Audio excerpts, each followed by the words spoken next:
10. What's up, comic book fans? Pete here from Comic Books Transformed, where me and my very good friend Brian over there discuss comic books that have been adapted into streaming shows and movies. We are continuing our discussion of the Fallout TV show, which has been around for weeks and weeks at this point, but we're going episode by episode. None of that crap. So, Brian, happy Alien Day. Yes, I completely forgot about it this time almost. And then you told me yesterday you did an interview around it, and I'm like, oh yeah, that makes sense. Yes. Danny and I over on my other channel, the Lasercast, which you guys should go check out. We interviewed this guy named Ian Nathan, who made a documentary called Aliens Expanded, and it's a 4-hour documentary on the making of Aliens. Did you ever end up watching RoboDoc by any chance? I have not yet, no. Okay. That one was really good. That's not made by the same people, but it's another one of those like 4-hour documentaries about one movie. Yeah, crazy. But I mean, it's those really good movies are kind of worth it, you know? Exactly. And it's funny, like he's this British dude. He was the head of Empire magazine for a little while. He's written a bunch of books that were like the definitive Ridley Scott, the definitive Guillermo del Toro. And, you know, he's written about these guys' lives. And I'm interviewing him in my daughter's bedroom. You know, it's just weird. So, anyway, with that being said, we should talk about Fallout. Yes. This episode was written and directed by the same creative team as the first 3 episodes. So I'm thinking that maybe next episode might feel a little different. What do you think? Yeah, definitely a possibility. But at the same time, I've seen a few people mention that the 4th episode was kind of like what really sold them on the show. Really? So I'm very curious to find out what that statement means. Okay, and you don't like skip ahead and watch. I have not. I only finished the episode this morning, the 3rd one. Oh, so. Wow. Okay. So it's fresh in your head. Good. I usually watch it earlier in the week because I have like other stuff I got to watch and talk about too. But I still remember it. I know this episode's called The Head. And that's mainly because Lucy is walking around a wasteland carrying, Michael Emerson's head. Yeah, that's the prize everyone's after. So yes, yeah. And so, did you like this episode as much as the last 3, or more? Yeah, no, I've liked it. I've liked it pretty fairly equally, I suppose. I thought it was a little weird how casually Lucy was just holding that head. Yes, I agree. But I like all the little nods here. I like how the characters are coming together. I especially really like the flashbacks here, which I'm sure we'll talk about at some point. Yeah, well, hey, dude, let's jump right into it right now. You know, Sure. We saw Howard's life, right? And we got another glimpse of that pre-Fallout world. As a guy that's like, played the games and stuff, do you know anything about that pre-Fallout world? No. Okay, all right. Well, that's yeah, no. I think what they're hinting at is that Cooper has a history here with Vault-Tec. As you see in kind of like the final scene here is that he's kind of like gonna be a spokesman for the company, and the company can be sort of seen as villainous in a lot of ways. And it seems like we have an origin for the famous Vault Boy thumbs up here too, which I really liked. Yeah. You've said that you played Fallout Shelter 2, and then you played the games. When was the last time you played Fallout Shelter? Today. I've been playing for the past week. I was gonna ask you how your Vault's doing, actually. Okay, I don't know how I was able to do it. I went from like everyone being massacred, and I had 2 little kids at one point, and now I'm up to 38 people, and we're doing pretty good now. Nice. Have you done any of the quests to get the characters from the show? I haven't done that, but I did get the shirt, or like the thing that has the 33 on it. Oh, the Vault 33 jumpsuit. Okay. Yeah. But yeah, they have that too. Yeah. So there's a quest line in there that you can get pretty much. Well, you can get like 5 characters from the show. Oh, that's cool. So what are the 5 characters? Oh, okay. I didn't know if you want to be spoiled. You can get Lucy, Maximus, the Ghoul, Ma June, and the snake oil salesman, and the dog. Nice. The dog is a pet though, so it's like slightly different. It's like an item you equip actually, but yeah. That is awesome. Okay. And then like when you're playing it, because you said you've been playing it for like what? You said 2 weeks now?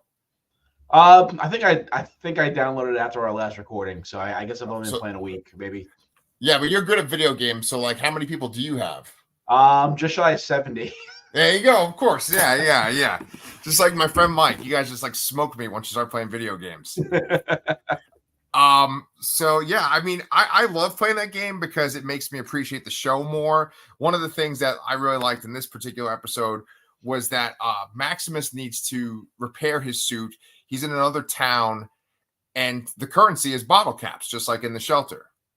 Yeah, just like that. That's the currency in all the games, basically. Yeah. So in the Fallout, the regular games use bottle Yep. caps too. Caps is the currency. Yeah. Why do you think that that's the currency in this world? Nuka-Cola. Nuka-Cola. Okay. Nuka-Cola is like a fictional beverage, and that's kind of like play a Coke or Pepsi sort of, and that's why. Okay. All right. Must be a really good soda. So yeah, it's a pretty cool sequence because he's trying to fix his suit and he has no bottle caps. He sees that if he gives up some of his teeth, he can get some bottle caps. So he goes and just gets some of his teeth removed. Yes, that's a little crazy to me, but yeah, it's funny how quickly it took to repair that little item too. Right. So were you happy with like his storyline and the fact that like he got one of the guys from the old base to come join him? Yeah, I think this is a really interesting take on a Brotherhood character because typically they're more militaristic, sort of, or even religious zealots in a way. But this is some guy who is kind of like sort of doing like an imposter syndrome sort of thing. Yeah. And he's pretending to be somebody else. He's pretending to be something that he always wanted to be, and but he's also kind of living a little on the dark side, I think here. He's mistreating his comrade here, even though he did kind of torture him a bit back at the base. So, but yeah, I think it's interesting. I'm really waiting for them to say that, like, yes, Maximus sabotaged his friend to get that spot as the squire. Yeah, I wonder if that'll be revealed. It must come out at some point. He kind of puts his friend Thaddeus through the paces like he did, or he had to go through. He rips off his codpiece and has Thaddeus clean it at one point. One of the parts I really liked was when he asked Thaddeus, "Oh, your friend died or whatever." He's pretending to be Titus, and he says, "Oh, your friend died. Why don't you say something about him?" And Thaddeus just says nice things about him. But then he's like, okay, we'll say something negative about him. And what's interesting is that like Thaddeus doesn't really truly say anything disrespectful about him. Yeah, he basically just says that he was once in that position that Maximus was in, and one day he just attempted to, hey, let's do it to that guy instead, and it worked. It just kind of shows you how cruel that life could be, I guess. That right. Kind of military boot camp life, and it's not all exactly camaraderie, I guess. Yeah, it's kind of like he's saying it's not a personal thing. It's just sort of that's the way it goes in this world. Yeah. So what's kind of cool about the show, and I wanted to see if you like this or if you don't like this, but it seems like at least with these first 3 episodes that you have a couple of different sides. So you have like 3 stories, essentially: the Ghoul story, Lucy's story, and Maximus's story, and they all kind of like cross paths multiple times, end up at the same locations, maybe just at different times. And in this case, they all intersect at this one area where there's some water and there's this creature that they call a gulper. And I was wondering if you liked this type of storytelling where it's like you have the same people and they're kind of just crossing paths multiple times and they're splitting up. Do you like that? Or do you feel like they should all be together? Like, what do you think? No, well, their objectives are similar, but why they're doing them are all different. So I don't think it makes sense for them to be working together yet. I do think we will see some of that later on. I mean, I'm almost going to guarantee that Lucy and Maximus are going to work together at some point. The Ghoul, maybe not. I think they're trying to portray him as kind of like a loner, kind of maybe sort of villainous-ish character, just out for himself. But I'm curious if they show another side, and they do work together at some point. I don't know what the end game of the show is as of yet. I'm sure there probably are spoilers out there, obviously, but I haven't seen them yet. Yeah. And it seems like, at least on Lucy's part, there's some kind of like attraction or affection for Maximus, or at least the idea of him as one of these Brotherhood of Steel guys. Yeah, it's more an admiration, I think. Maximus sort of appeared in like a chivalrous way. Like, I think you're supposed to think of those kind of characters, even though most of them may not be like that. So I think she was impressed, and I think that's probably as far as it goes so far. Okay. In the games, what's the relationship between the Brotherhood of Steel people and the Vault people? They're all kind of separate factions, honestly. Like, there's not really open war or anything like that, I guess, but you do work with the Brotherhood on occasion in some of the games. I mean, you definitely can get power armor. So yeah. I was playing our Vault or our Fallout Shelter game. Yeah. I was playing it, and I had a character that was just like going out into the wastelands to search, and they found this building. In the building, there were some Brotherhood of Steel guys, and they were like, "Hey, there's some weird people in the basement."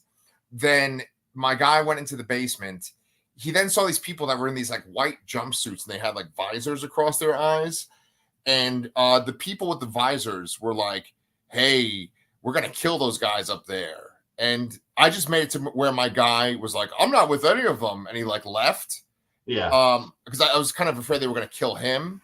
But are those fucking people with the visors aliens? There are aliens in the game, in this game. I don't remember where they show up in any of the actual like games, but I mean, I like the inclusion of it because it's very 1950s sci-fi. Yes. Have those like Martians invading. I don't. What were they? Could they have been Martians, or maybe they were just raiders with the armor? I don't know. Well, no, because what's weird is I felt like morally I'd made a weird choice, kind of like tricking both sides. And then like the next, like during that same session, a bunch of aliens showed up, and essentially they had the same outfits on, but they had like green heads. Oh yeah, those are aliens. Yeah, I think that's legit in this world, I guess. Yeah. I don't remember ever coming across an alien in one of the games, but maybe it's something I haven't gotten to yet. Yeah. Well, there's one Fallout game that people don't like, and I think it's that MMORPG or MMO. Yeah, Fallout 76 is the most recent game.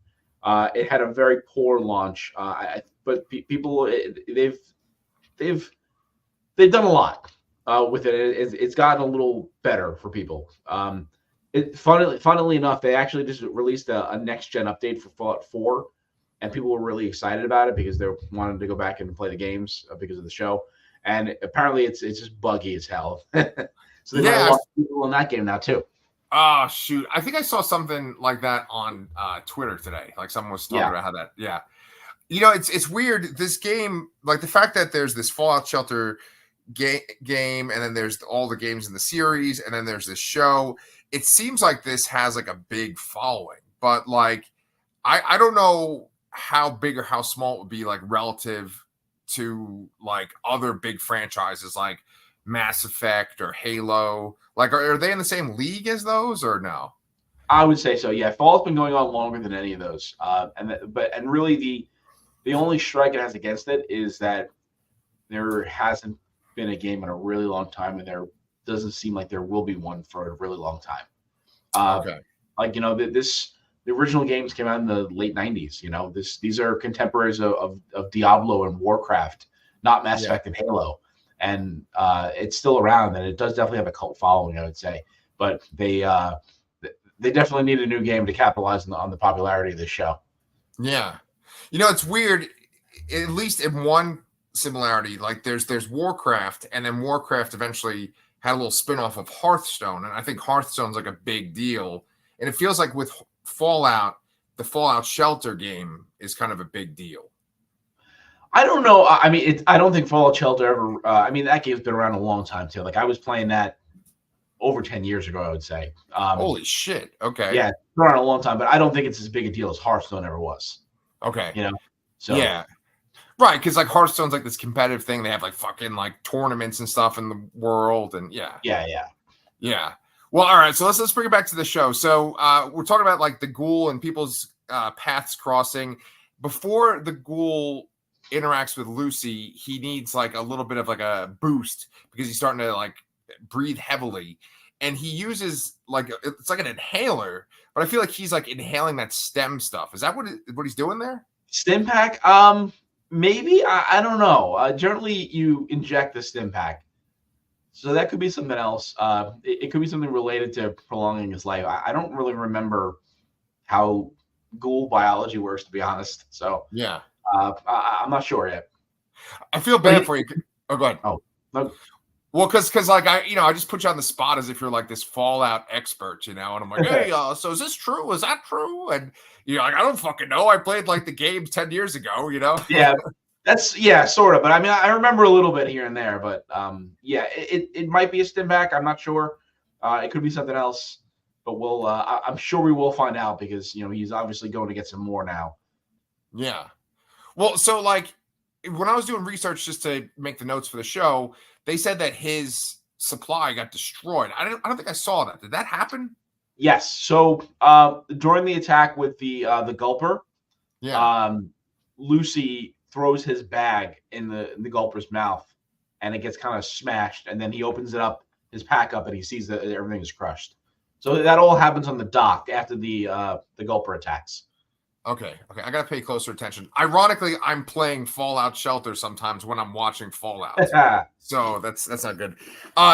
So they cross paths, and the thing is that Maximus and Thaddeus also encounter the Gulper, and I was pretty sure that Thaddeus was gonna be eaten, and essentially like when Maximus goes to pull him out of the Gulper's mouth, I thought it was gonna be like the bottom half of his body was missing. What do you think?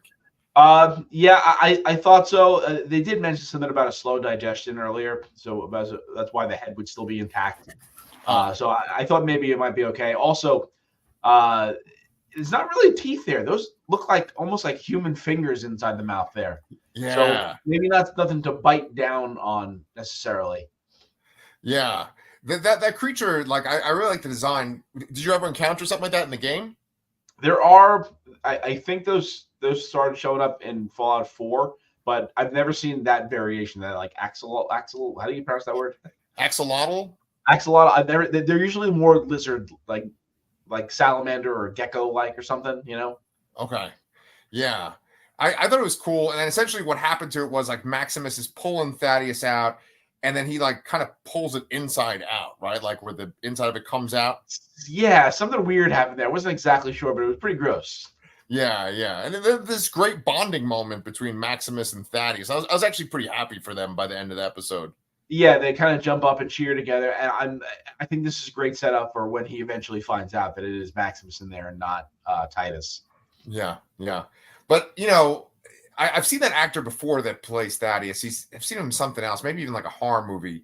But I hope that he's not the kind of character where they kind of kill him off right away. Like, I think it's interesting to have them interact with other people, and then we see them not just like keep running into each other, but like grow as characters interacting with other people too on the side. Yeah, totally agree. Yeah, I hope he sticks around a little bit. Like I said, I really need. They have to be setting up a reveal that that Maximus is not Titus, and I'm curious to see what will happen there. Does their friendship kind of shine through? Does he go report him back to the Brotherhood? How does he find out? Does he find out? Does Maximus reveal himself? I think that's all interesting character stuff that they can do. Forward. Yeah. Westworld was pretty brutal of a show, and like the good guys did some pretty despicable things as well. I don't even know if there were really good guys on the show. Yeah. And I think with Jonathan Nolan writing that and then also directing this, and he kind of was the one that had the idea for what the show would be like. I think it's also very possible that like Maximus might just stone cold kill Thaddeus when he's not expecting it to. Yeah, it's possible. Who knows? Yeah. And maybe he finds out and that's why he kills him. Right, exactly. That's what I'm thinking might happen. Yeah. It's so funny because we're sitting here like speculating, we're doing fantasy booking. Meanwhile, people have like watched the whole show like 2 weeks ago. Yep. This is why I like TV though. Like, one of my friends recently asked, like, do you prefer binge or weekly? I'm like, it's 100% weekly all day long. I like, especially when the show is this good. Yeah. It's nice to talk about these things, to think about them, to kind of fantasy book, as we say.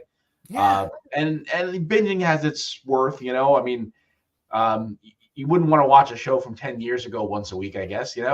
Right. At that point, you can just binge it all. But things like this, talking about these things one by one, analyzing it, it's fun. Yeah.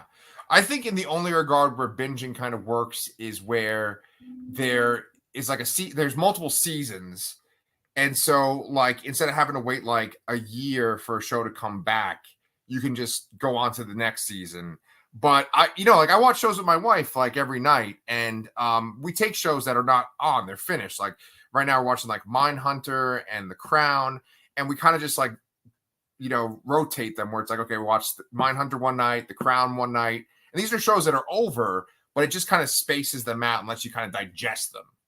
Yeah, exactly. I think shows are better when you have time to digest them, but also not to the point where you digest so much you forget about it and, shit it out a week ago. There you go. He took the food metaphor and ran with it. I was just picturing a big chunk of meat just sitting in your stomach, and you're like, you got to digest that shit. You don't want that coming back out. Yes. So, just one last bit with the ghoul, like you were kind of talking about like Maximus, and it's sort of like leading down this path.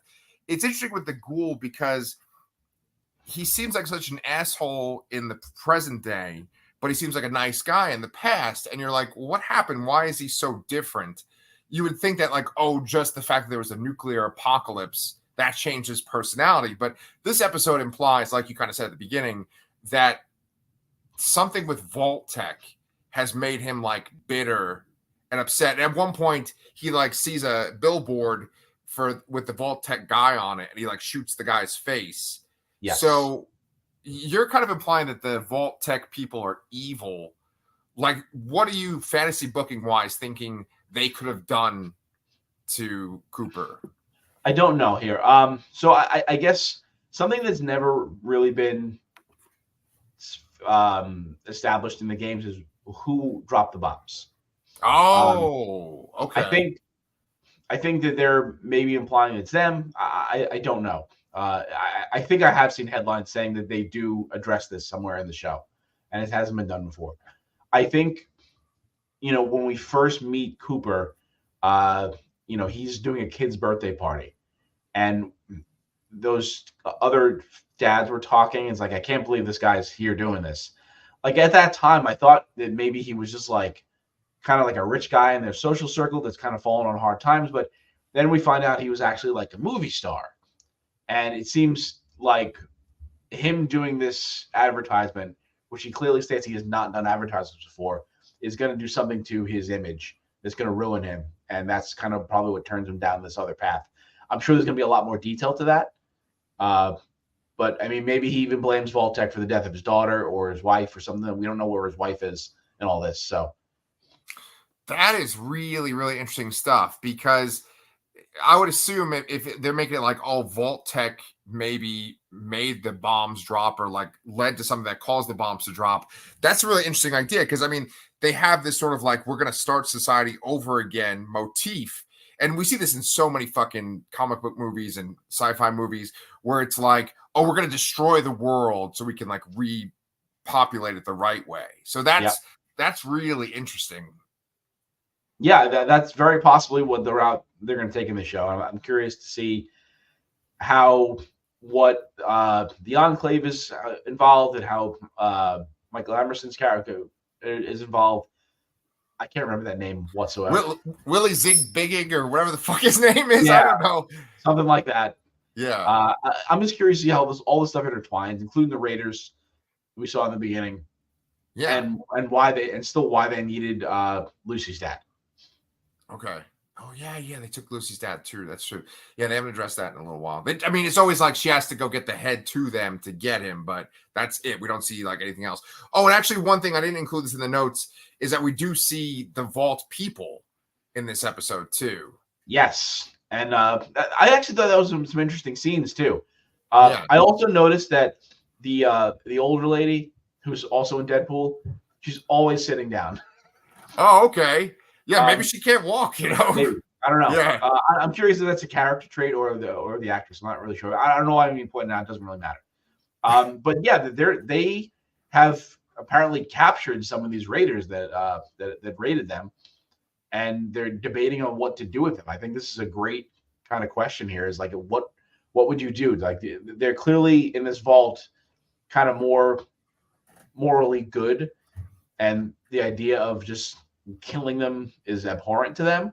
But honestly, like, what would you do? Like, could you actually trust those people? I don't think so. Yeah. And they're also saddled with the whole idea that they only have 2 months of water left now because of the radar attack. So yeah, because their water chip is broken. Yeah, I actually really like that scene where the guy just admits that in front of the whole group. Yeah. No, I know that's a thing that I think like really strong science fiction and like comic book shows tackle, or even movies tackle, where you might have prisoners, but you have limited resources. So you're like, well, do we give the resources to the prisoners? Do we kill them? And, I know that they kind of dealt with that kind of stuff on the Battlestar Galactica show. You talked about, like, you saw that, right? You watched that show, right? Yeah, I watched all that. Yes. Oh, that was so fucking good. Because they had like a prisoner ship at one point that was in their fleet. And they're like, oh, we should just fucking kill those guys. And so they had that moment on here. So I love when they kind of work in that sort of moral dilemma like that into a show like this. Totally. It's really great fucking stuff. I mean, do you know if there's going to be another season or what? There has to be. There's no way. The amount I'm reading about this show and seeing headlines about it, there's no way they wouldn't do a second season.